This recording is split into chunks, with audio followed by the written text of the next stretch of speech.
저희 신나게 오늘 또 찬양을 해볼까요? 찬양합시다.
주님은 길과 진리 생명 나는 오직 믿음으로 살리 주만 위해 살리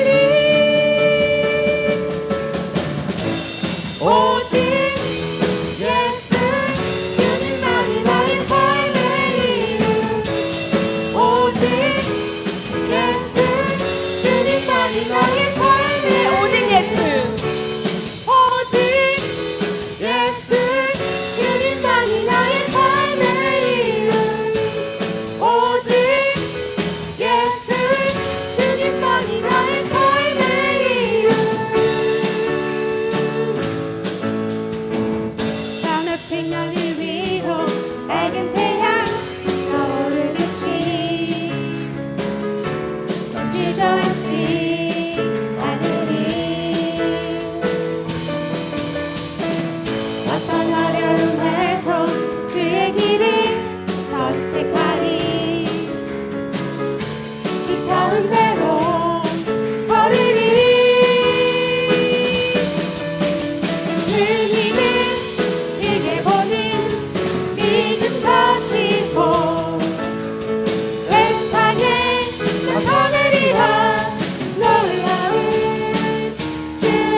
저 높은 하늘 위로 저 높은 하늘 위로 맑은 태양 떠오르는 시 주저앉지 않으니 어떤 어려움 해도 주의 길을 선택하니 이 가운데로 걸으리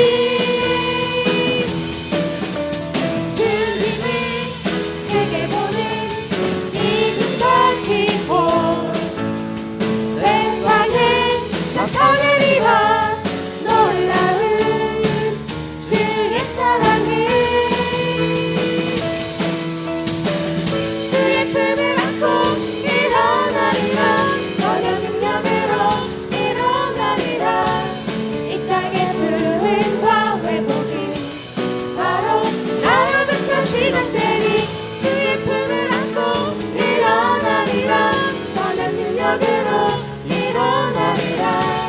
이 땅에 큰 나의 몸이 바로 나로부터 시작되리. 할렐루야.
자리에 함께한 여러분들을 진심으로 환영하고 축복합니다.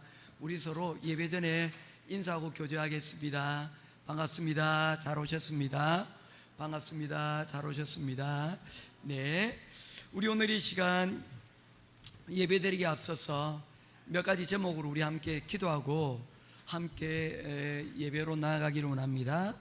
우리 기도할 때 첫 번째, 우리 지난 한 주간 하나님께서 우리를 지켜주시고 오늘 이 자리에 이를 수 있도록 인도해 주신 그 은혜를 감사하는 시간을 가지기를 원합니다.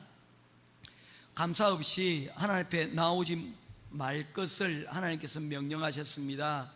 감사함으로 예배를 드리라 라고 말씀하셨습니다. 오늘 이 시간 그 감사의 끝을 붙잡고 오늘 주님 앞에 나와 예배 자리 가운데로 임하시는 저와 여러분 되기를 바랍니다. 두 번째, 우리가 기도할 때에 하나님, 우리 지난 한 주간에 우리 지난 허물과 우리 연약함, 죄들을 용서해 주옵소서. 우리의 습관으로부터 오는 죄든지 아니면 우리가 유혹을 이기지 못하고 행한 범죄든지 하나님, 오늘 이 시간 하나님 앞에서 정결하게 하시고 우리의 죄를 용서해 달라고 기도하며 주님 앞에 나아가도록 하겠습니다. 우리 세 번째, 오늘 이 시간 기도할 제목은 오늘 우리에게 주실 하나님의 크신 은혜가 있습니다.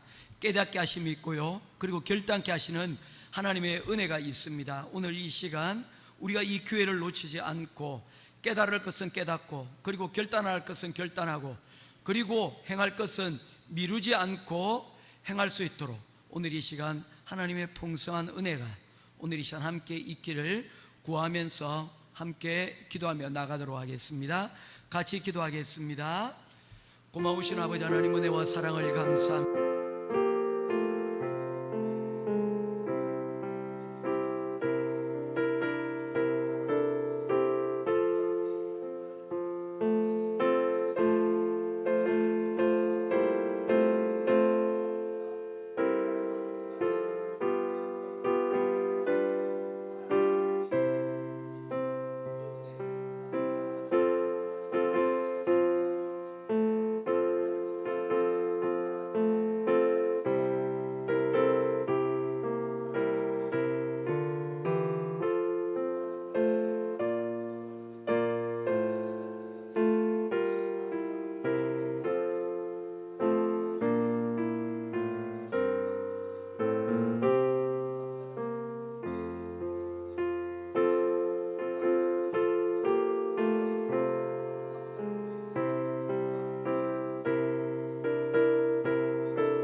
고마우신 아버지 하나님, 은혜와 사랑을 감사합니다. 오늘도 주님께서 우리를 다시금 한 주간 가운데 다시금 주의 말씀으로 예배로 시작할 수 있는 기회를 주시니 감사합니다. 주님과 더불어 다시금 시작하게 하시고 이 예배를 통하여 하나님 기뻐 받으시는 그러한 귀한 은혜가 풍성한 예배의 자리 가운데로 나아갈 수 있도록 하나님 함께하여 주시옵소서. 우리들은 예배로 하나님 영광 받으실 줄 믿고 살아계신 우리 주 예수 그리스도 이름으로 간절히 기도드리옵나이다. 아멘. 신앙 고백하겠습니다. 전능하사 천지를 만드신 하나님 아버지를 내가 믿사오며 그 외아들 우리 주 예수 그리스도를 믿사오니 이는 성령으로 잉태하사 동정녀 마리에게 낳으시고 본디오 빌라도에게 고난을 받으사 십자가에 못 박혀 죽으시고 장사한 지 사흘 만에 죽은 자 가운데서 다시 살아나시며 하늘에 오르사 전능하신 하나님 우편에 앉아 계시다가 절여서 산자와 죽은 자를 심판하러 오시리라. 성령을 믿사오며 거룩한 공회와 성도가 서로 교통하는 것과 죄를 사하여 주시는 것과 몸이 다시 사는 것과 영원히 사는 것을 믿사옵나이다. 아멘. 사랑과 은혜가 풍성하신 하나님 아버지, 오늘도 변함없는 사랑으로 저희를 품어주시고 이 귀한 주일 아침에 주님의 전으로 불러주심에 감사와 찬양을 올려드립니다. 특별히 오늘 어버이 주일을 지키며 저희를 이 땅에 보내시고 길러주신 부모님의 사랑을 기억하며 감사하는 마음으로 주님 앞에 나아갑니다. 하나님 아버지, 이 세상의 모든 부모님들을 주님의 이름으로 축복합니다. 기쁨과 슬픔, 고단함과 희생 속에서도 자녀들을 위해 자신을 아낌없이 내어주신 부모님들의 사랑이 곧 하나님의 사랑을 닮은 것임을 고백합니다. 때로는 알아채지 못하고 지나친 부모님의 수고와 눈물의 기도를 이 시간 되새기게 하시고 그 크신 사랑에 진심으로 감사하는 마음을 갖게 하여 주시옵소서. 하나님 아버지, 특별히 믿음의 유산을 물려주신 신앙의 부모님들을 기억합니다. 눈물로 기도하며 주님을 전하고 말씀으로 양육해 주신 손길들이 있었기에 오늘의 우리가 있음을 깨닫습니다. 그 신앙의 씨앗이 우리의 삶 속에서도 꽃이 피워져서 우리 또한 다음 세대의 믿음의 길을 이어가는 복된 통로가 되게 하여 주시옵소서. 사랑해 주님, 이 나라와 민족을 주님의 손에 올려드립니다. 6월에 있을 대통령 선거를 주님께 의탁합니다. 혼탁한 시대에 속에서도 진실한 지도자가 세워지게 하시고 자기 유익이 아니라 국민을 사랑하고 나라를 바르게 이끌 비전을 가진 이가 선출되게 하여 주시옵소서. 분열과 갈등, 사회적 혼란과 도덕적 무너짐 속에서도 이 민족이 주님을 기억하게 하시고 다시금 공의와 진리에 세워지는 나라가 되게 하여 주시옵소서. 성도들의 삶을 돌아보시는 주님, 각자의 삶의 자리마다 주님의 은혜가 머물게 하여 주시옵소서. 가정 안에서 부모로, 자녀로, 배우자로 살아가는 모든 이들에게 성령의 도우심을 더하여 주시고 서로를 향한 사랑과 이해심, 섬김이 깊어지게 하여 주시옵소서. 직장과 사업장, 학업과 진로, 양육과 관계 속에서 고민하는 성도들에게 주님의 지혜와 위로를 주시고 낙심한 이에게는 새 힘을 허락하여 주시옵소서. 오늘도 주님의 말씀을 전하시는 목사님, 말씀이 전해지는 그 순간순간마다 성령께서 역사하시며 듣는 우리의 마음을 흔들고 깨우는 은혜가 임하게 하여 주시옵소서.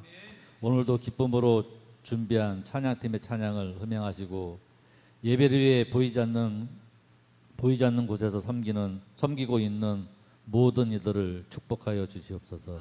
감사하오며 살아계신 우리 주 예수님 이름으로 기도드립니다. 아멘.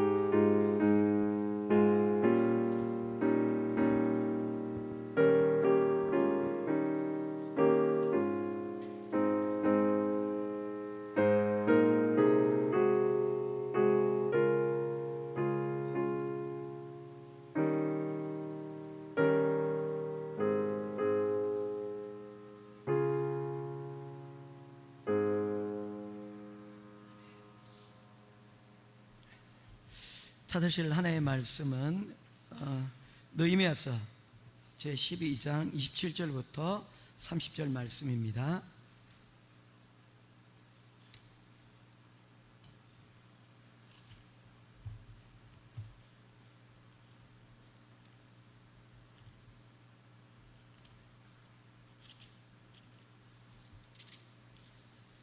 찾으신 줄 알고 한 절씩 말씀 교독하며 보겠습니다. 27절 제가 먼저 읽겠습니다. 예루살렘 성벽을 봉헌하게 되니 각처에서 레위 사람들을 찾아 예루살렘으로 데려다가 노래하며 감사하며 노래하며 재금을 치며 비파와 수금을 타며 즐거이 봉헌식을 행하려 하매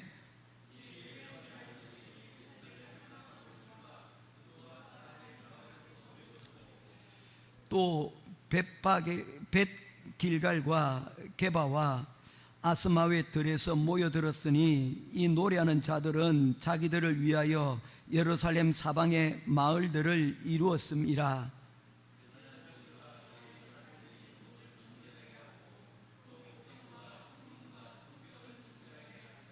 아멘. 우리 찬송가 210장 찬송 드리시면서 준비하신 예물 봉헌하도록 하겠습니다.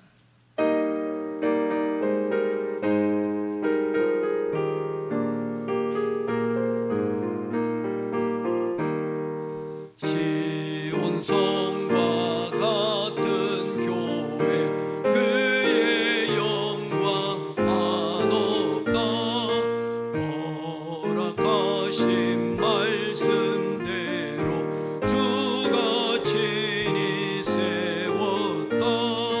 반석 위에 세운 교회 흔들 자가 누구랴.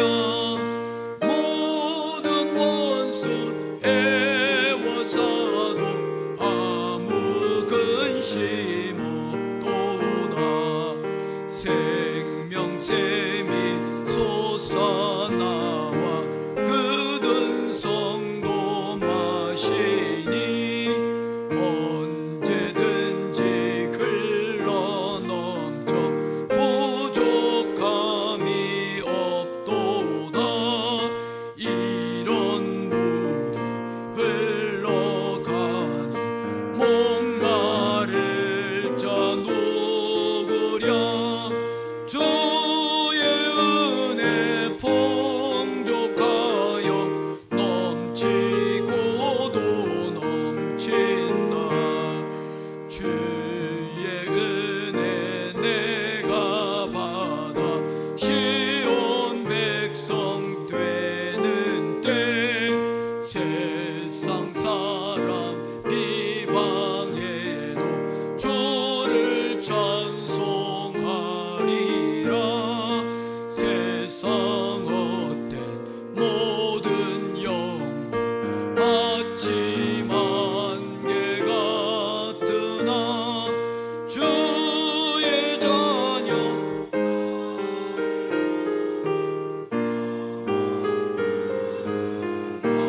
도다. 아멘. 예, 해피 페스티벌, 찬양 페스티벌 작정원금이었습니다.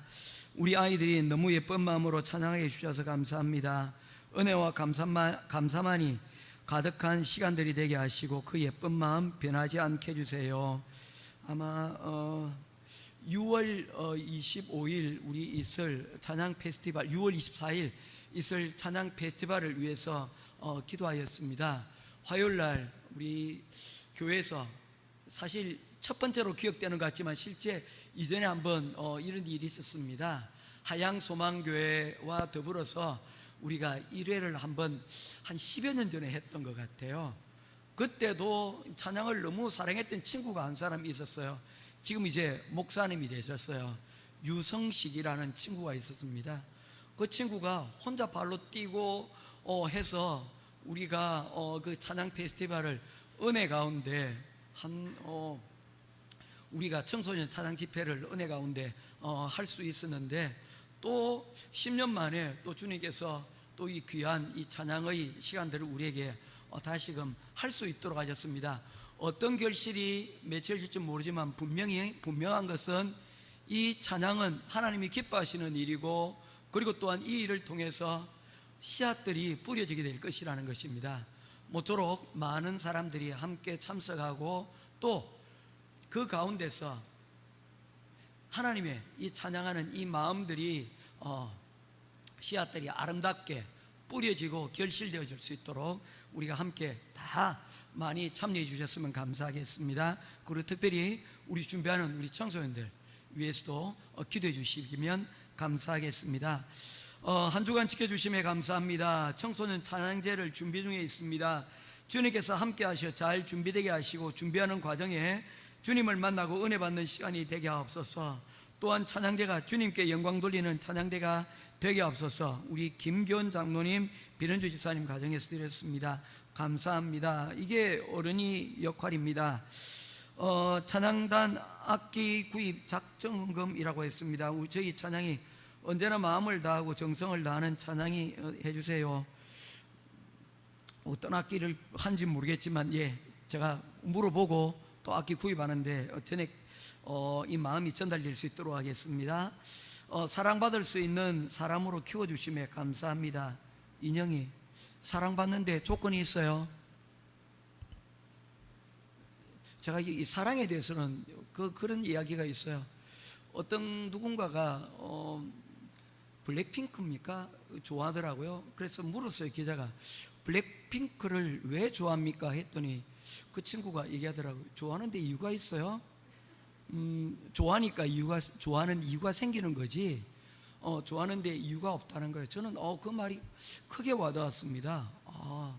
내가 예수 믿는 게 내가 병을 나아서 내가 건강해져서 아니면 내가 내 소원이 이루어져서가 아니고 내가 예수님을 사랑하게 되니까 그 사랑하는 이유들이 그게 발견이 되어진다는 거. 사랑받을 수 있는 이유는 없습니다. 그런데 사랑받는 자녀가 되게 해주신 것 감사를 드렸습니다. 그 사랑 늘 언제나 하나님 앞에 받을 수 있도록 특별히 하나님께서 늘 함께 하시길 위해서 기도하겠습니다. 환경을 통해 주님의 마음을 알게 해주셔서 감사합니다.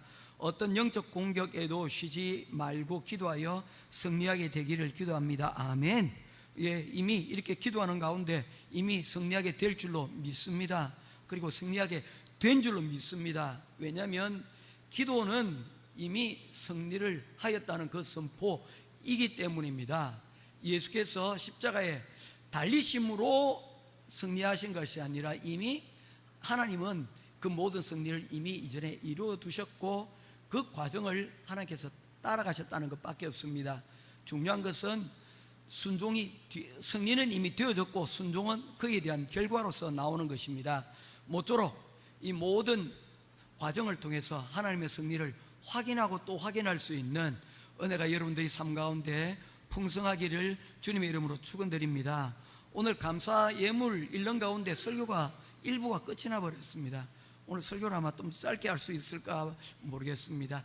기도하겠습니다. 고마우신 아버지 하나님, 은혜와 사랑을 감사합니다. 주님 주신 귀한 은혜들을 또한 이렇게 감사하는 마음으로 기도의 제목으로 또한 영적인 선포로 하나님 앞에 올려드립니다. 우리의 모든 선포와 기도 제목과 그리고 또한 감사의 제목들을 주님 받으시고 하나님 선포와 감사와 하나님 기도 제목에 능력 있게 하시고 이 모든 것들이 하나님 이미 이루어진 줄 믿습니다. 아버지 하나님, 우리의 준비하는 찬양제와 또한 우리의 기도 제목들 또한 우리가 사랑받고 사랑하는 이 모든 일들 하나님께서 선한 손길로 인도해 주셔서 이 모든 것들로 통하여 하나님 홀로 영광 받으시고 우리가 그 하나님의 영광에 하나님 순종하고 더 큰 하나님 앞의 영광으로 우리가 돌려드릴 수 있는 우리 모두가 되게 하여 주시옵소서. 오늘 귀한 예물을 주님 받으시고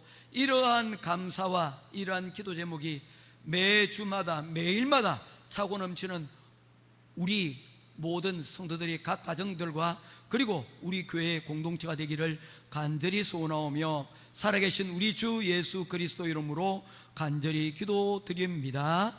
아멘.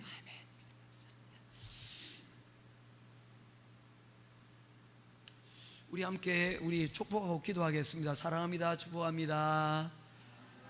사랑합니다. 축복합니다. 사랑합니다. 축복합니다. 사랑합니다. 축복합니다. 오늘 좀 빠진 자리들이 좀 많이 있습니다. 각자의 아마 사정들이 있을 거예요. 이런 걸 보면서 우리는 기도의 제목으로 우리가 삼았으면 좋겠습니다. 오늘은 서론이 좀 길어질지도 모르겠습니다. 지난 한 주 매주마다 우리 대한민국에서 들려오는 뉴스를 집중하고 있습니다. 왜냐하면 우리 대한민국으로서는 굉장히 중요한 일을 이제 앞두고 있기 때문입니다. 오늘 대통령 선거에 대한 그런 후보자 등록이 오늘 마감이 되어지고요. 그리고 약 20일 동안 선거의 과정들이 있게 되어집니다. 저는 바라기는 논란이 생기지 않고 이 과정이 미래의 우리 대한민국을 헐뜯고 비방하는 것이 아니라 과거에 어떤 일들을 문제 삼는 것이 아니라 비전을 제시하는 그런 선거가 되어지고 또 그런 실천 공약들이 이루어지는 그 과정들을 저는 보고 싶습니다. 그래서 좀 더 성숙한 과정 가운데서 이들이 정말 나라의 어른으로서의 모습을 보여주기를 희망하고 기대하고 있습니다. 위에서 여러분 기도해 주시고 이 과정을 통해서 우리 대한민국이 이 변화하는 세상 가운데서 비전을 제시하고 또한 그 비전을 기대케 만드는 그런 살아갈 이유와 살만한 그러한 동력을 받는 그런 선거가 될 수 있도록 위해서 기도해 주시면 좋겠습니다. 아멘이시죠? 우리 특별히 11학년 잘 들으라. 내년 너희들이 12학년 되고 나면 너희들이 살아갈 세상이야. 정책들 하나하나가 얼마나 소중하고 중요한지 모릅니다. 우리 앞날에 굉장히 중요한 이런 과정들을 이제 결정을 해야 되는 순간이기 때문입니다. 아직 투표권이 없더라도 나라와 민족을 위해서 우리가 기도하고 또한 생각하는 우리들이 되어졌으면 좋겠습니다. 저는 여러분들이 어떤 후보를 지지하든지 상관없습니다. 중요한 것은 기도하며 결정하시라는 겁니다. 그 과정들을 하나님께서 분명히 기쁘시게 받으실 것이라는 겁니다. 주보에도 적었습니다. 구간이 명관이라는 속담이 있습니다. 오랫동안 익숙해져 온 것이 새롭고 낯선 것들보다 더 낫거나 믿을만하다라는 의미를 담고 있습니다. 그럴 만한 이유가 있습니다. 익숙하기 때문에 뭐한 것입니까? 편하고 그리고 좋다는 것입니다. 오랫동안 익숙해져 온 것이기 때문입니다. 그래서 이 모든 것들이 그렇게 익숙해지고 우리에게 편안한 것은 그럴 만한 이유가 있다라는 그런 인식이 바탕에 깔려져 있는 것입니다. 구체적인 신뢰를 몇 가지 들어보면 이런 것들입니다. 전통적인 레시피 같은 게 있지 않습니까? 오늘날에 여러분 많은 새로운 음식들이 여러분 생겨나고 있지만 전통적인 여러분 그런 음식을 선보이는 그런 식당들이 있습니다. 뭐 100년이 되고 200년이 되고 일본 같은 경우에는 그런 대를 이어서 몇 대를 거쳐서 이어온 그런 장인 정신으로 운영되는 식당들이 있다고 하더라고요. 라멘집이 200년이 지났고 제가 또한 이야기를 들어보니까 한 라멘집에 화재가 된 적이 있었습니다. 불이 났다는 게 아니고요. 이슈가 됐는데 그곳에 사장이 새롭게 이제 부사장으로 임명된 사람이 누구였냐면 일본에서 우리로 치면 사법고시를 합격한 도쿄대, 동경대 법대를 졸업하고 사법고시에 우수한 성적으로 합격한 친구였는데 그 친구가 이 법관을 자리를 내려놓고 그리고 자신의 부모님이 운영하시는 그 식당의 후계자가 되기 위해서 준비한다는 것이죠. 그래서 왜 엘리트 코스, 앞으로 미래의 성공의 그 코스를 포기하고 이런 것을 되기로 했냐 했더니 자신이 가능성을 한번 점쳐보고 싶었다는 겁니다. 그래서 자기가 공부하고 이런 모든 것들에서 자기의 가능성이 어디까지 갈 수 있는지 시험해보고 싶어서 시험은 쳤지만 그의 생각은 애초부터 어디에 있었냐면 가업을 이어받겠다는 그런 생각이 어려서부터 여러분 있었다는 겁니다. 부모님이 식당을 경영하고 또한 그 식당을 운영하는 그 모습들을 보면서 그의 부모님이 그에게서 앞으로 내가 어떻게 살아가야 될 것인가에 대한 그 걸음을 여러분 보게 되었다는 것이죠. 그런 의미에서 보게 되어지면 저는 조금 뭐가 빠진 것 같아요. 제 아들이 3명이 있는데 이 3명 가운데서 목회자가 되겠다는 친구가 아직은 없는 것 같아요. 좀 그래서 조금 마음이 서글픈 마음이 좀 있기는 합니다. 아직 2명은 아직도 대학원 과정에서 아직도 기회가 늦지 않다고 생각을 하거든요. 우리 셋째는 어쩌라는가 모르겠습니다. 셋째 생각은 또 어떤지 모르겠어요. 셋째가 또 만약에 아버지 나 신학교 가고 싶어요 라고 얘기를 할 때 저는 찬성을 할 예정입니다. 그냥 얘기를 드리는 거예요. 첫째, 둘째도 마찬가지입니다. 언젠가 누군가가 된다고 할 때 저는 환영합니다. 왜냐하면 제가 걷는 이 길이 저는 훌륭한 길이라는 생각을 저는 가지고 있기 때문입니다. 그런 의미에서 우리 이병희 목사님 참 부럽고요. 우리 이경준 목사님 참 부럽습니다.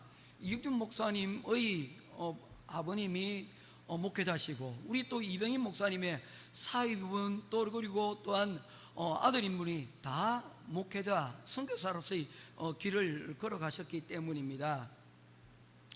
이런 것들을 보게 되면 참 구간이 명간이다라는 그런 생각들을 해보게 됩니다. 전통적인 이런 레시피를 가지고 있는 노포들이 이렇게 여전히 100년이 지나도 200년이 지나도 사랑을 받는 것, 그런 것들은 굉장히 이런 구간이 명간이다라는 그런 신뢰들을 우리들에게 보여주고 있는 것이라고 할 수가 있습니다. 그런데 구간이 명간이란 말이 항상 옳은 것만은 아닙니다. 시대가 변화하고 새로운 기술들과 아이디어가 등장함에 따라서 과거의 방식에만 머무르게 되어지면 도태되거나 아니면 그 비효율적인 것으로 말미암아 문제가 생겨나기도 한다는 것입니다. 그래서 이런 문제들을 혁신하고 그리고 성장을 이룬 그런 기업들이 있습니다. 대표적인 경우가 미국의 넷플릭스 서비스입니다.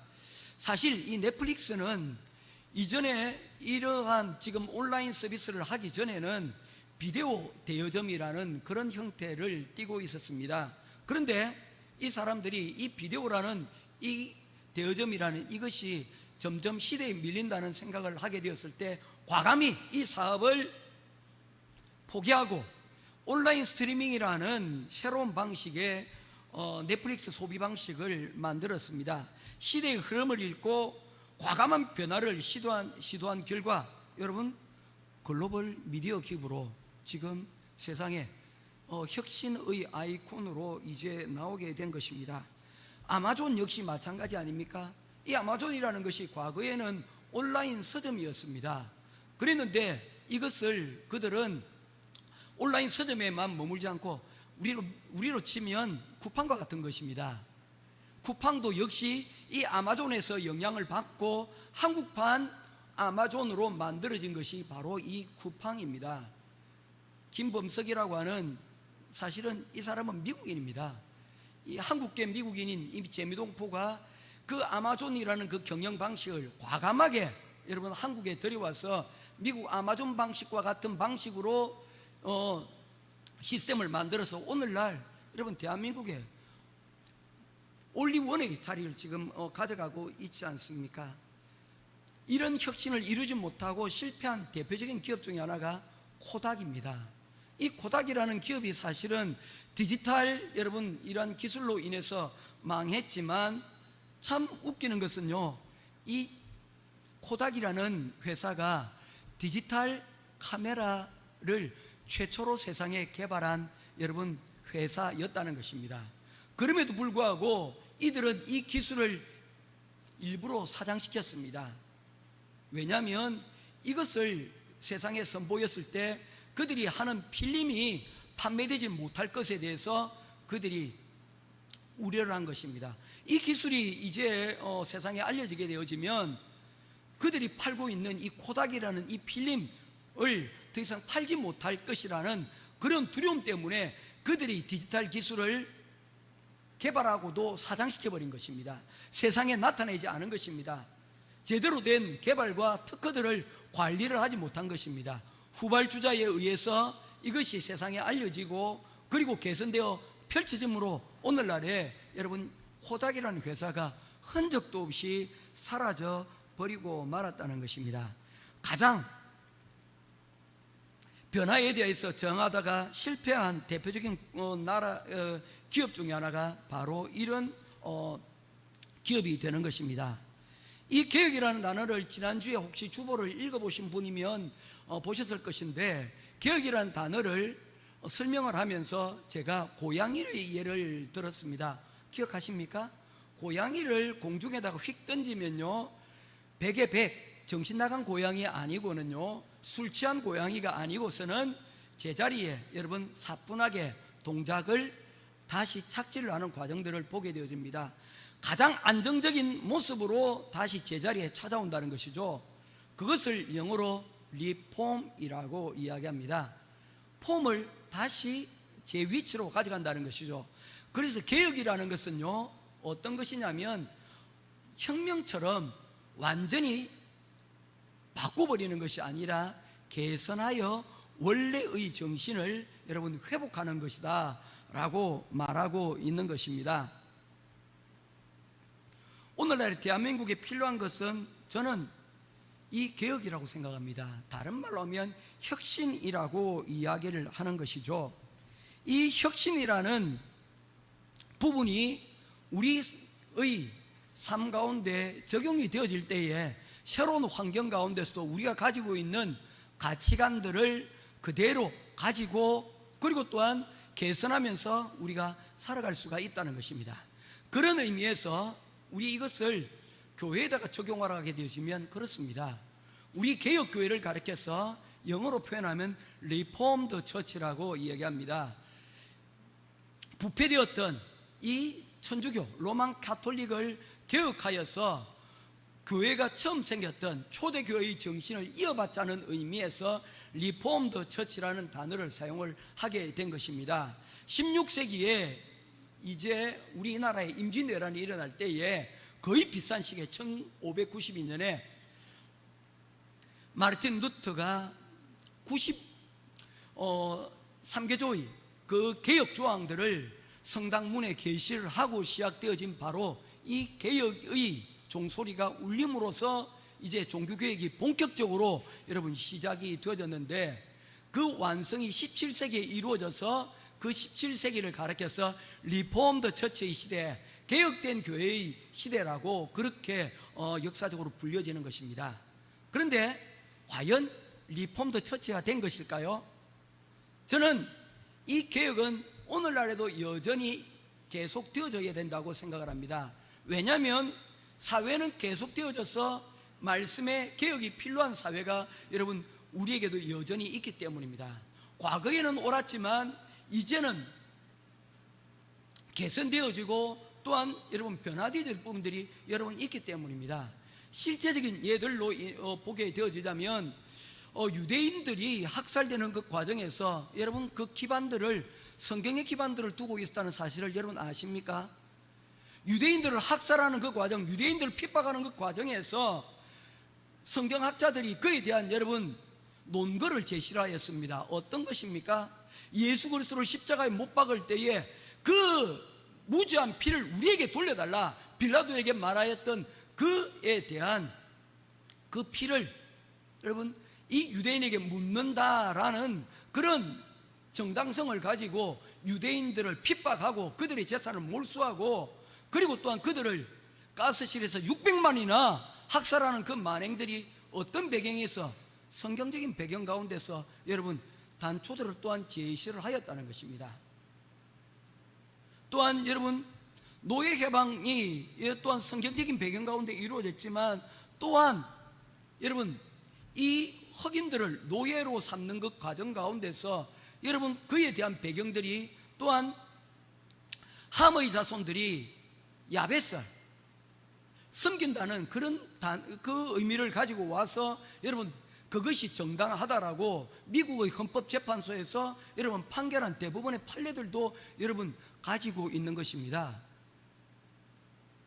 그런 의미에서 보게 될 때 성경은 여러분 시대의 환경에 많은 문제들에 대하여 개혁되어지고 또한 여러분 새롭게 그 원래의 정신을 따라서 하나님의 은혜와 그리고 자비의 정신을 따라서 새롭게 해석되어지고 새롭게 여러분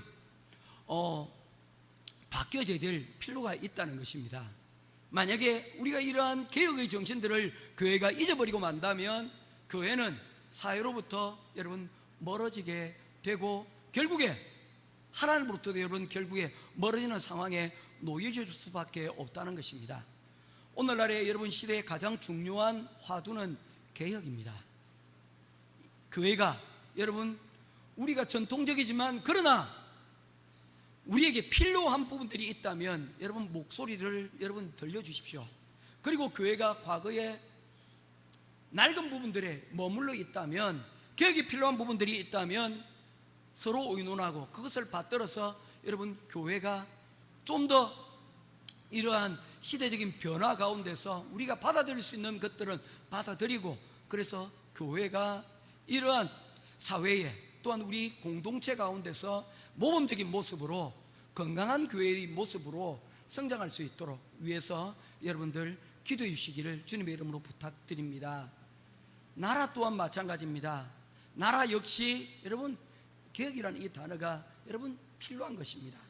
모쪼록 이러한 모든 부분들이 오늘날 우리의 깨어있는 우리 또한 성도들 깨어있는 민주 시민들의 그러한 기도 가운데서 새로워지고 그리고 또한 앞으로 나아갈 수 있는 건강한 사회, 건강한 신앙, 여러분 건강한 가정, 건강한 우리 믿음 삶이 되기를 주님의 이름으로 부탁을 드립니다. 이제 오늘 계속하여서 느헤미야 12장 27절에서 30절의 말씀을 살펴보도록 하겠습니다.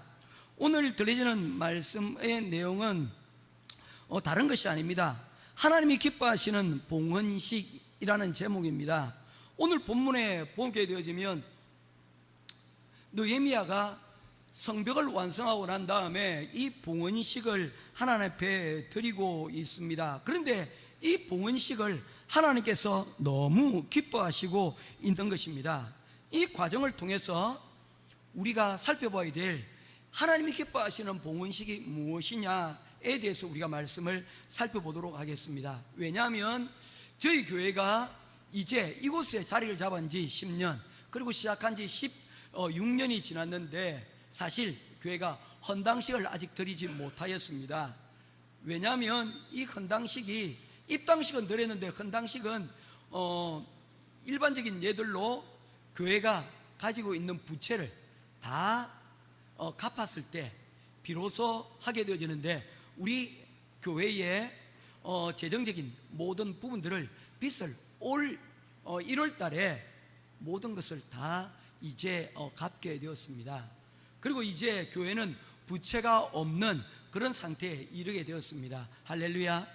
그래서 그런 의미에서 이 봉헌식, 하나님이 기뻐하시는 이 봉헌식, 바로 이것은 우리 앞으로 우리 교회가 어떻게 나가야 될 것인가, 이 봉헌식 이후에 헌당식 이후에 우리 교회가 어떻게 나가야 될 것인가, 바로 이 개혁이라는 이 중요한 화두를 가지고 우리 교회가 앞으로 남겨진 시간들 동안 하나님께서 다스려 주시고 이루 가시를 원하신다는 그런 의미에서 오늘 말씀을 준비하겠다는 것입니다. 오늘 이 모든 과정들을 보게 될 때에 느헤미야의 귀함이 여러분 드러나고 있습니다. 사실 이 성벽 하나 세웠다고 해서, 그리고 이 성벽을 쌓은 것을 여러분 하나님 앞에 올려드린다고 해서 이것이 중요한 것이 아닙니다. 여기에서 중요한 것은 무엇이냐면 이 성벽을 건축하고 난 다음에 여기에 하나님께서 이 모든 일에 간섭하셔서 하나님의 은혜가 아니었다면 이 성벽은 이루어지지 못하였을 것입니다 라고 생각하여서 하나님 앞에 이 봉헌식을 올려드리는 이 느헤미야의 마음가짐, 이 태도가 정말로 귀하다는 것입니다. 이것이 바로 오늘 우리가 읽어야 될 바로 중요한 포인트라고 말씀을 드릴 수가 있습니다. 자, 세 가지로 오늘 말씀을 드릴 건데, 첫 번째로 하나님이 기뻐하시는 봉헌식 무엇이냐면요, 첫 번째 구비 조건이 성결입니다. 따라하겠습니다. 성결만이 하나님이 기뻐하시는 봉헌식이다. 예, 봉헌식을 임하는 첫 번째 자세는 성결입니다. 이 봉헌식을 준비하는 과정에서 주목해야 될 말씀이 30절 말씀입니다. 같이 보도록 하겠습니다. 시작. 제사장들과 레위 사람들이 몸을 정결하게 하고 또 백성과 성문과 성벽을 정결하게 하니라. 여기 보니까 정결하게 하고 정결하게 하니라 라고 하는 말씀이 있습니다. 여호수아서 3장 5절 말씀에 보면요, 여호수아가 또 백성에게 이르되 너희는 자신을 정결하게 하라. 여호와께서 내일 너희 가운데 기이한 일들을 행하시리라. 이 말씀의 배경이 여러분 알고 계시지 않습니까? 이스라엘 백성들이 이제 홍해를 건너서 광야 40년을 마치고 이제 요단강을 건너서 가나안 땅으로 들어가게 되어집니다. 바로 그 요단강을 건너기 바로 직전에 그날 밤에 여호수아가 백성들에게 말하고 있는 것입니다. 내일 너희들이 기이한 일을 보게 될 것이다. 어떤 기이한 일입니까? 너희들이 홍해를 건넜듯이 이 요단강을 너희들이 은혜로 건너가게 될 것이다. 그 당시 요단강은 작은 시내가 아니라 여러분 큰 물이 범람하는 넘을 수 없는 그런 강이었습니다. 그런데 그 강을 여러분 건너게 되었다는 거예요. 그런데 이 건너게 되었을 때 놀라운 것은 그들이 발을 내딛고 순종하며 그 발에 첫 발을 내딛을 때 그 물들이 갈라지기 시작을 했다는 것입니다. 홍해와 다른 점이 무엇입니까? 홍해는 그들이 여러분 건너기도 전에 하나님께 밤새도록 동풍과 서풍을 몰아오셔서 갈라지고 난 다음에 그들이 맨 땅을 걷는 것입니다. 그런데 이 요단강을 건널 때는요, 갈라진 강을 건너는 것이 아니라 흐르는 강 속에 그들이 발로 밟을 때에 이 강이 갈라지게 되었다는 것입니다. 할렐루야. 무엇이 요구되는 것입니까? 헌신이 요구된다는 것입니다. 순종이 요구된다는 것입니다. 너희들이 기적을 보기 위해서는 뭐 하라는 것입니까? Just do it. 그것을 하라는 것입니다. 너희 발로 그 발을 밟을 때 그것이야말로 그것이 우리의 땅이 될 것이라는 것입니다.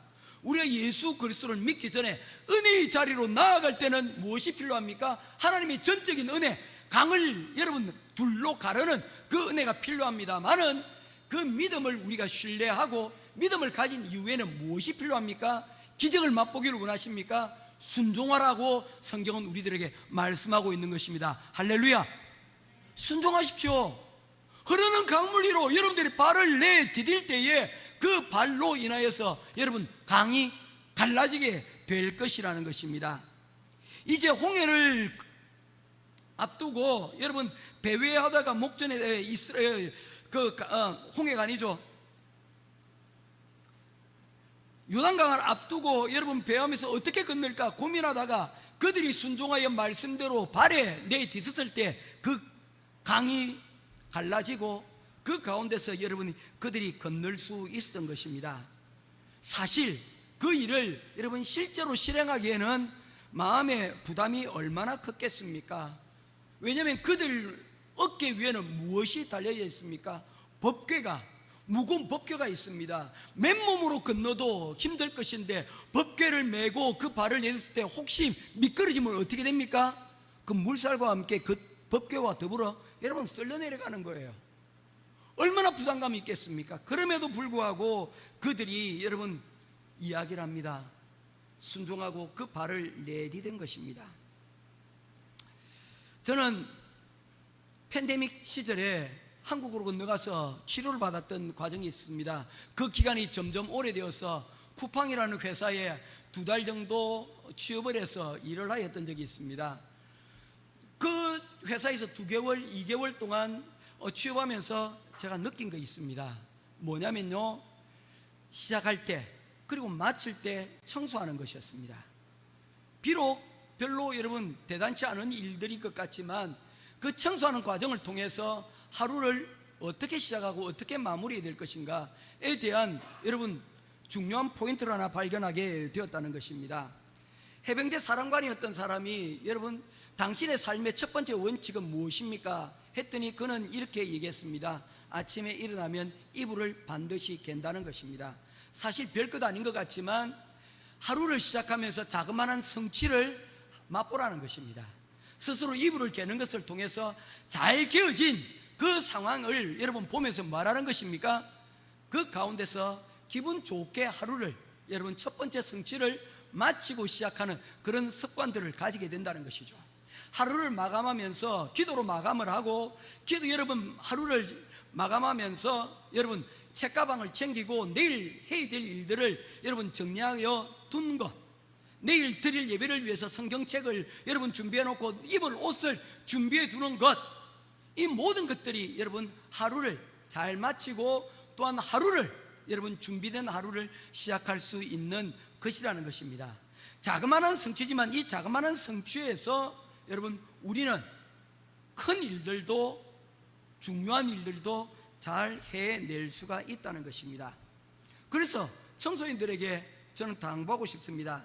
하나님이 하실 일이 많고 너희들이 할 일이 있습니다. 그런데 놀라운 일을 행하시는 것, 기이한 일을 행하기 전에 중요한 것, 바로 정리하는 것, 깨끗하게 만드는 것입니다. 우리 자신들을 성결하게 만드는 것입니다. 이것이 저는 이 본문이 주는 메시지라고 저는 생각을 합니다. 우리가 여러분 힘을 막 길러서 여러분 그것으로 적을 무찌르는 것, 그것이 우선되는 것이 아니라는 것입니다. 하나님께서 하실 놀라운 일들, 하나님께서 행하실 바로 이 귀한 일들, 그 일들을 우리가 앞두고 먼저 해야 될 일은 우리 자신을 하나님이 쓰실 깨끗한 그릇으로 우리를 성결케 하는 것이라는 것입니다. 사실 우리가 살펴본 대로 성벽공사는 이미 6장에서 완성이 되어졌습니다. 그럼에도 불구하고 이 성벽의 봉헌식이 왜 이렇게 늦춰지는 것입니까? 6장에서 끝났는데 12장에서야 이 봉헌식이 이루어지는 이유가 뭡니까? 그 과정을 우리가 지난 시간 동안 살펴보지 않았습니까? 그 가운데 여러분 하나님 말씀에 대한 갈망에 대한 회복운동이 있었고, 그리고 그 회복이 금식과 회개로 연결이 되어지고, 그리고 그 가운데서 깨달은 것들을 삶으로 연결시키는 각오와 결단이 연결되는 과정들을 우리가 살펴보지 않았습니까? 이 모든 일련의 과정이 지난 이후에 12절에 이제 봉헌식을 이루어가고 있는 것입니다. 이 과정을 통해서 여러분 보여주는 것이 무엇입니까? 껍데기, 성벽은 껍데기에 불과했다는 것입니다. 더 중요한 것은 무엇이라는 것입니까? 내면적인 이런 하나님 앞의 성결함, 이것이 가장 핵심적인 요소였다는 것입니다. 여러분들이 기도하여 새로운 집으로 이사를 하고 차를 사고 직장에 취업을 하고 그리고 또한 좋은 학교에 지나가고, 그것은 다 껍데기, 일종의 껍데기라는 것입니다. 그 가운데 하나님이 원하시는 성결함, 깨끗함이 그 가운데 있고 난 다음에야 그 성벽은, 그 껍데기들은 진정한 의미를 가지게 된다는 것입니다. 사랑하는 성도 여러분, 이런 의미에서 우리 행복한 교회, 그리고 또한 우리 한국교회가 걸어왔던 많은 길들을 여러분 보지 않습니까? 그동안 많은 하나님께서 은혜를 주셔서 많은 준비된 것들을 우리가 구비하고 있습니다. 건물도 가지고 있고요, 여러 가지 여러분 인프라들이 여러분 교회 가운데 완비가 되어졌습니다. 그런데 여러분 그것이 다 그것으로 다 끝이 난 것일까요? 그렇지 않다는 것입니다. 이 성벽을 완성할 수 있도록 주신 하나님의 은혜를 우리는 다시금 돌아봐야 된다는 것입니다. 이 거룩이 세상과 구별 차원에서 하나님이 원하시는 봉헌식의 첫 번째 구비 조건이 되어진다는 것입니다. 모쪼록 저와 여러분들이 원하시는 그 성벽 건축이 여러분 은혜 가운데 이루어지기를 주님의 이름으로 축원합니다. 그러나 껍데기만의 봉헌식이 아니라 그 내면에서도 하나님이 기뻐하시는 귀한 영적인 성결이 선행되어지는 저와 여러분의 삶이 되기를 주님의 이름으로 축원합니다. 두 번째로 구비 조건은 바로 기쁨입니다. 따라하겠습니다. 기쁨이 두 번째 구비 조건입니다. 12장 43절 말씀을 보도록 하겠습니다. 12장 43절입니다. 같이 읽겠습니다. 시작. 이날에 무리가 큰 제사를 드리고 심히 즐거워하였으니 이는 하나님이 크게 즐거워하게 하셨습니다. 부녀와 어린아이도 즐거워하였으므로 예루살렘이 즐거워하는 소리가 멀리 들렸느니라. 아멘. 여러분, 그날에 예루살렘에 큰 기쁨이 있었다라고 반복하여 여러분 나타나고 있습니다. 성병을 봉헌하는 그 시간은 감사와 기쁨의 축제였습니다. 이 기쁨이 차고 넘치는 그런 소중한 시간이었다는 것입니다. 여러분, 오늘 우리의 소원이 이루어진 자리에 여러분 기쁨이 있지 않습니까? 그 기쁨 가운데 여러분 우리가 갖춰야 될 것이 무엇인지, 이 기쁨의 근원이 무엇인지를 한번 살펴볼 필요가 있다는 것입니다. 시편 126편 5절과 6절입니다.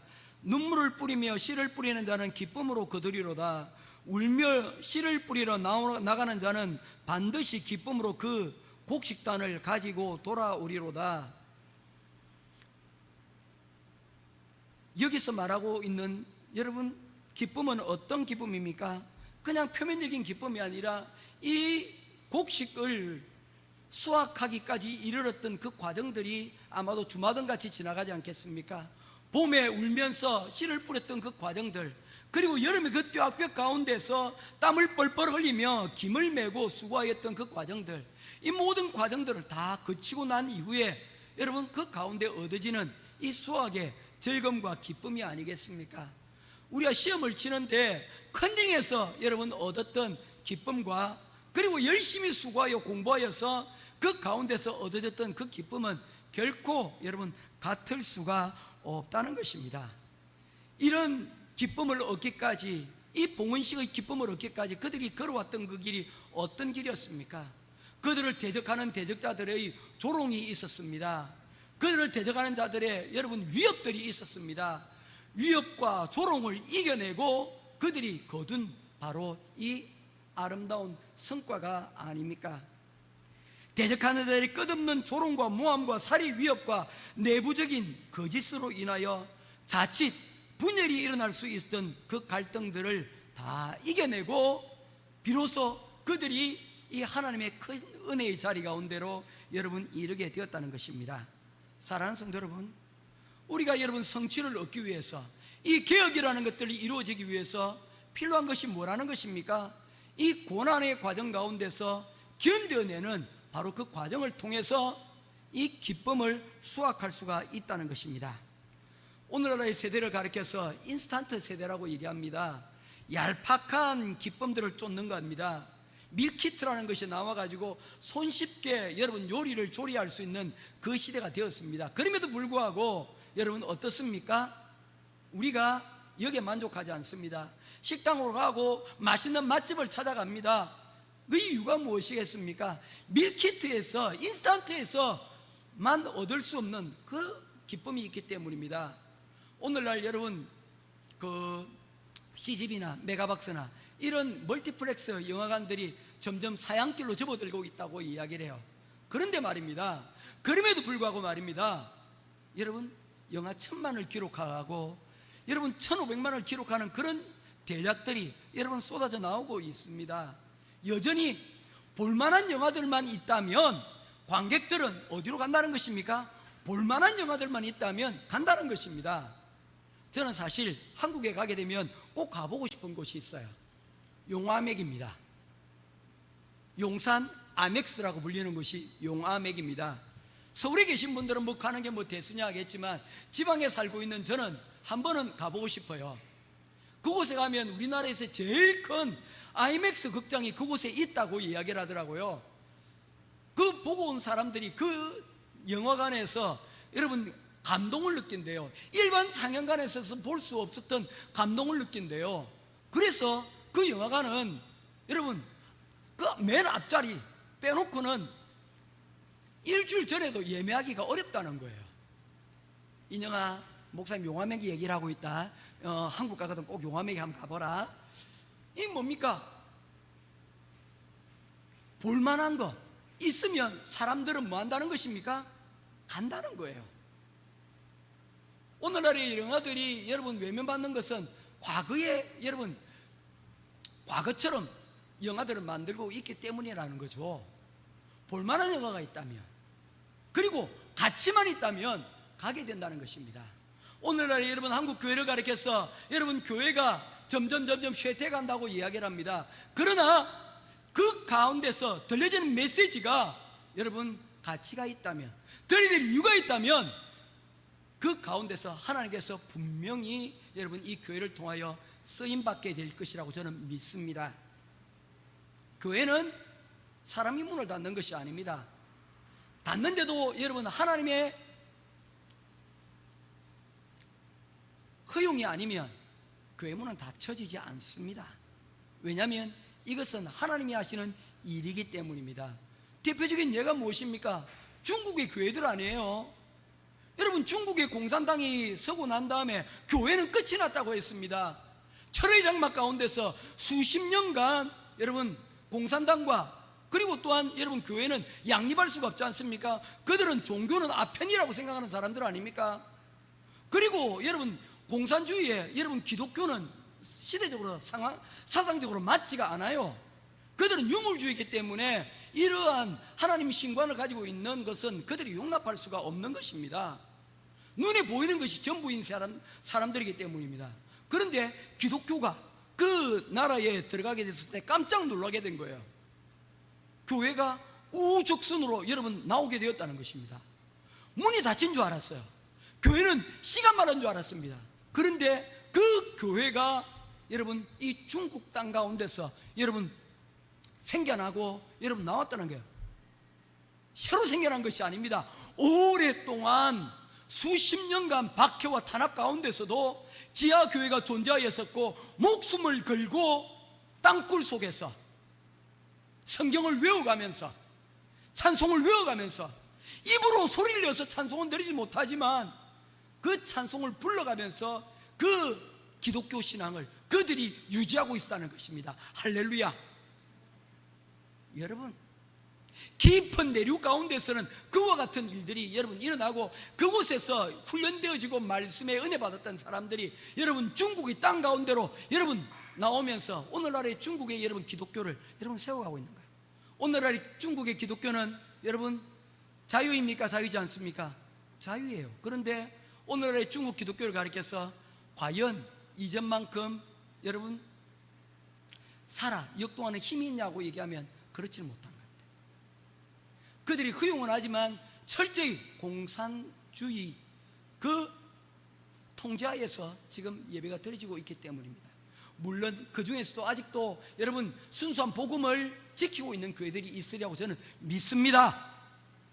교회는 하나님께서 지키시고 하나님께서 문을 닫지 않고서는 닫혀지지 않기 때문입니다. 믿으십니까? 교회가 문을 닫는 것에 대해서 여러분 두려워하지 마십시오. 하나님께서 하실 일입니다.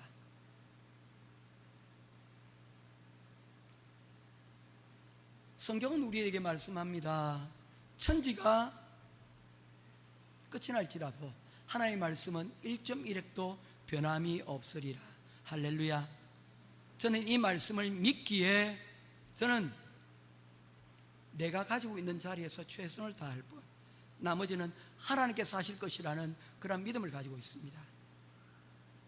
모쪼록 여러분 이 하나님이 주시는 큰 기쁨이 저와 여러분의 삶 가운데 늘 함께 있기를 주님의 이름으로 축원합니다. 고난이 있으면 있을수록 우리의 기쁨은 배가 될 것을 믿습니다. 이제 마지막으로 세 번째로 하나님이 기뻐하시는 봉헌식이 되기 위한 조건은 바로 인내입니다. 따라하겠습니다. 인내가 하나님이 기뻐하시는 봉헌식의 자세입니다. 12장 31절 말씀입니다. 같이 보도록 하겠습니다. 시작. 이에 내가 유다의 방백들을 성벽 위에 오르게 하고 또 감사 찬송하는 자의 큰 무리를 둘로 나누어 성벽 위로 대오를 지어 가게 하였는데 한 무리는 오른쪽으로 분문을 향하게 하게 하니, 여러분 성벽 위에 오르게 하였다라고 하고 있습니다. 느헤미야 4장 3절 이 말씀의 여러분 의미가 무엇입니까? 4장 3절에 보면요, 암몬 사람 도비아가 곁에 있다가 이르되 그들이 건축하는 돌 성벽은 여우가 올라가도 곧 무너지리라 라고 조롱했던 것을 여러분 기억하십니까? 기억하시죠? 오래됐지만 그 말씀이 있었어요. 너희들이 짓고 있는 이 성벽은 여우가 올라가도 무너지고 말 것이다 라는 그 내용이 있습니다. 그런데 그들이 지금 성벽에 여러분 줄지어 올라가고 있는 그 광경을 우리에게 보여주고 있습니다. 무엇을 얘기하고 있는 것입니까? 이 성벽이 그들이 말한 대로 무너지지 않는 든든한 성벽이다 라고 하는 것입니다. 여러분, 원수들이 느헤미야를 조롱할 때에 그것에 대하여서 느헤미야는 그것을 갑론을 일바 다투지 않았습니다. 그는 그런 조롱 앞에서 무반응하였습니다. 여러분, 때로는 무반응이 가장 좋은 응답인 줄 믿으시길 바랍니다. 그 악한 것들에 여러분 반응하고 그것을 문제 삼아 토론하다가는 결국에 어떻게 될 것이라는 것입니까? 그 토론하는데 시간을 뺏기고 여러분 이 일들을 50일 만에 하는데 장애가 됐을 것이라는 것입니다. 예전에 이런 예화를 드린 적이 있습니다. 저희 집사람은 자꾸 한 예화 또 하지 말라고 그러는데 37은 22라고 주장하는 사람이 있었습니다.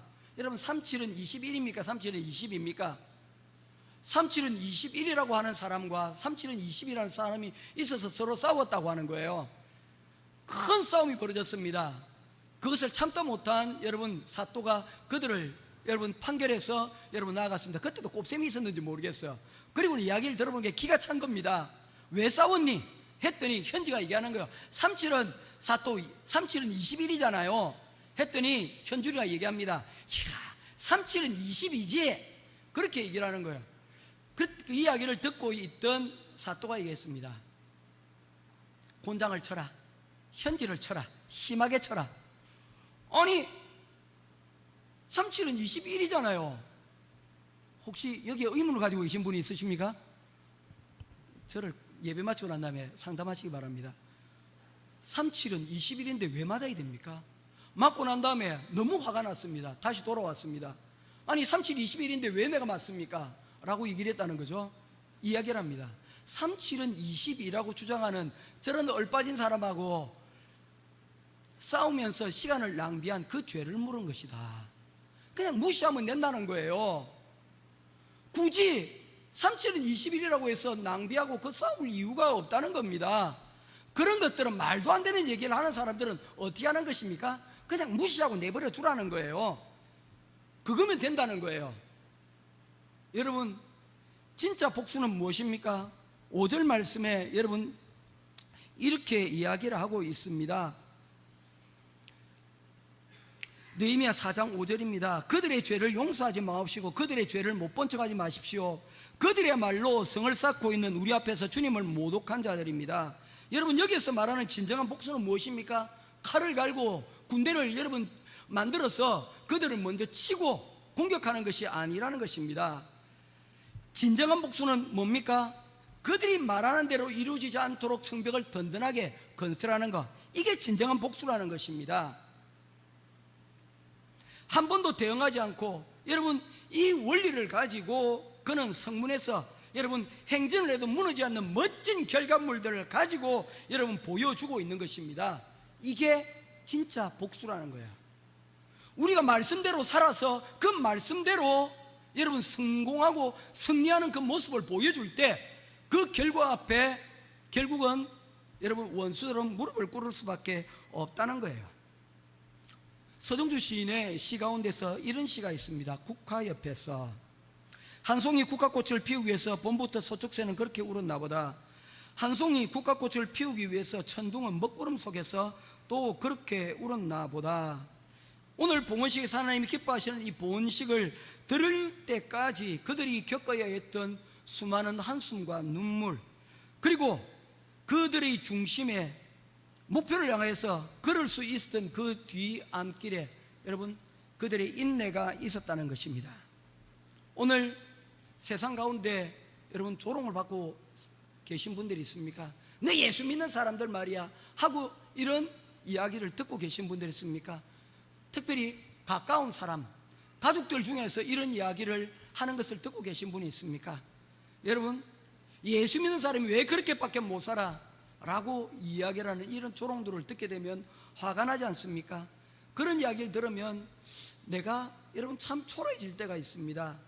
어떻게 설명할 수 있을까?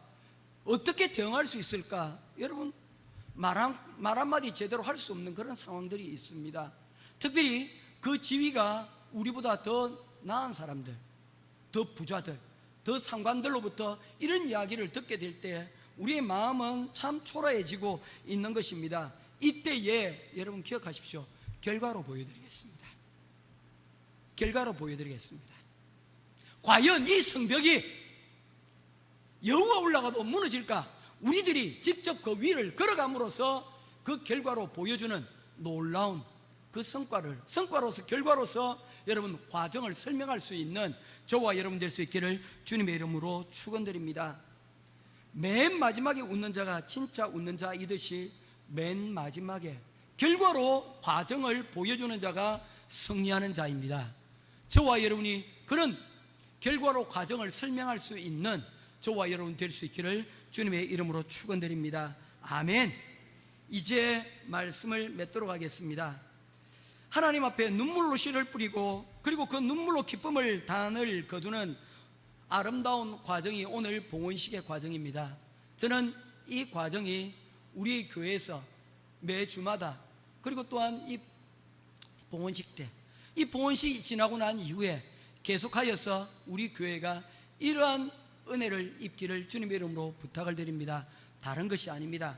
하나님, 우리 교회는 여전히 개혁해야 될 것이 필요합니다. 하나님, 목사님에게 지혜를 주시고 우리 성도들, 우리 집단지 성들로 기도로서 하나님 우리 교회를 새롭게 할 수 있도록 하나님 말씀으로 인하여 기도를 통하여 성령께서 우리에게 하나님 개혁하는 그 정신으로 우리를 바꾸어 하나님 주시는 은혜의 자리 가운데 풍성히 임할 수 있도록 우리가 이 하나님의 기쁨을, 하나님의 인내를, 그리고 하나님의 이 성결의 자세를 가지고 마지막 때까지 끝까지 하나님이 기뻐하시는 그 은혜의 자리 가운데로 나아갈 수 있도록 여러분 기도하면서, 특별히 또한 중요한 나라가 중요한 일들을 앞두고 있습니다.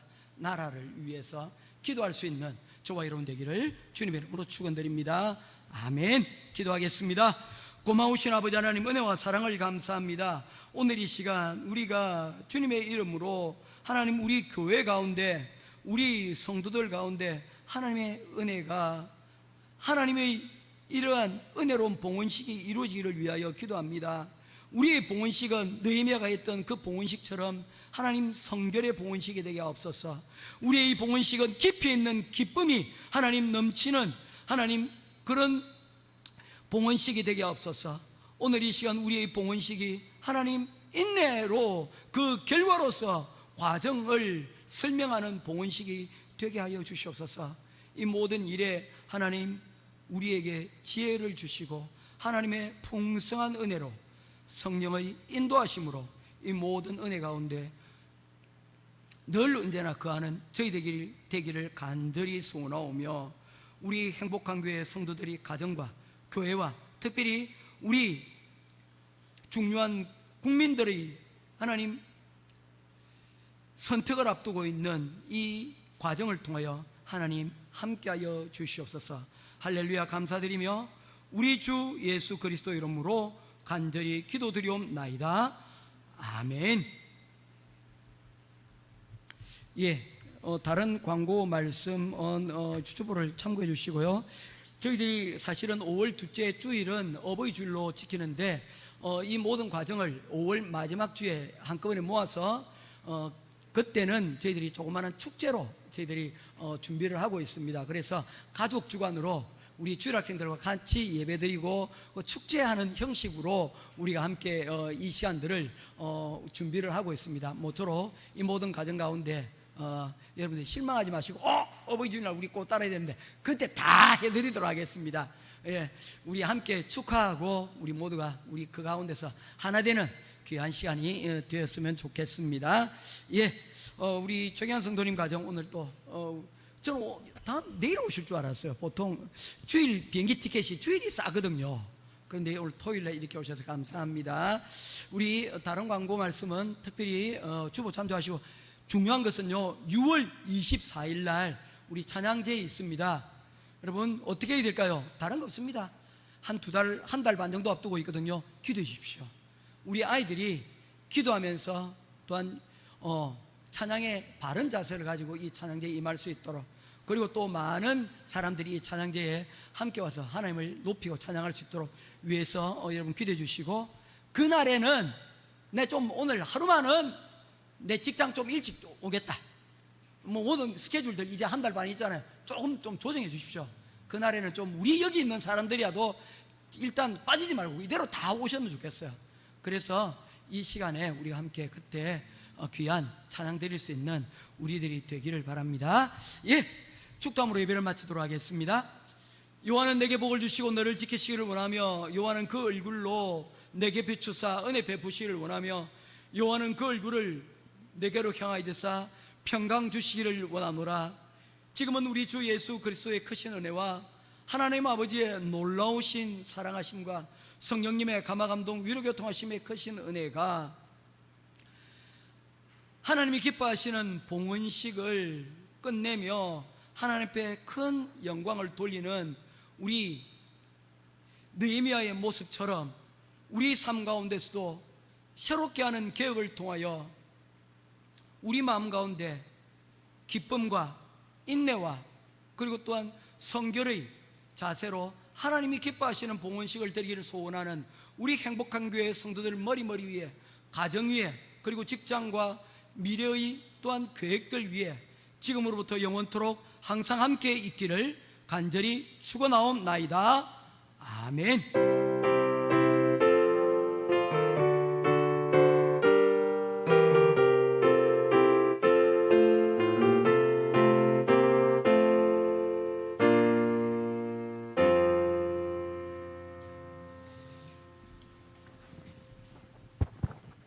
우리 땡 둘러서 함께 교제송하겠습니다.